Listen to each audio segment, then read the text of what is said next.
And welcome back to another Swag Academy tutorial. Today's lesson, I want to say, is going to be for the technologically challenged. Now, I don't like to discriminate against any sort of generational group.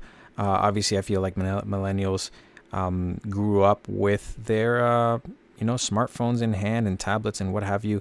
So we're going to talk about the swipe right feature within Bumble, which is super easy. But for those of you slightly technologically challenged, depending on whether you're like me and you're on a laptop right now, you're obviously not going to be swiping, but you see the X and the check mark there on the side. That's really the equivalent of a left swipe, which would be on a touch screen. So on a tablet or smartphone, you would be swiping to the left with your finger.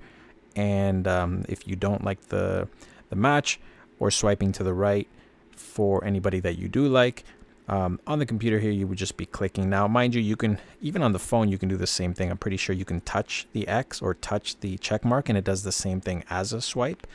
But I'm pretty sure most people swipe left or swipe right.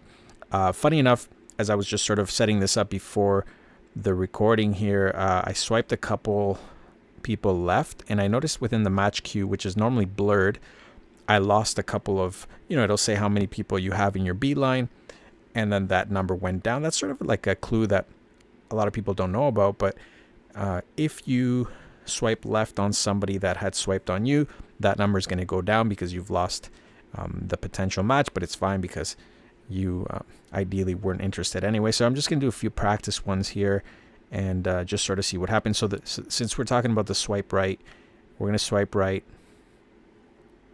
on just random profiles. This is what it would look like. So immediately, it's not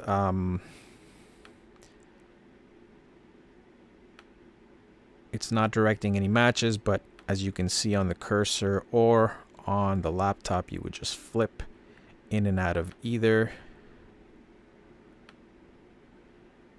And then if any of these ladies haven't seen your profile yet, you would simply appear in their beeline, which is most of the time muted. Where would you scroll on this thing? Sorry, I'm not used to using the... Oh, there it is. There's the arrow. So I'm not a desktop or laptop kind of guy normally, but for those that I'm sort of in between with, I kind of scroll up and down. I don't know how to do that here on the laptop, but that's pretty much it. It's that simple, guys. I don't know if you saw, there was a backtrack arrow here that was showing up previously that allows you to, if you change your mind, maybe you swipe left on somebody and then you're like, you know what, I kind of changed my mind. Let's see if we can try it here. So we're going to pass on Juliana, but I'm like, no, you know what, I changed my mind. I kind of like her.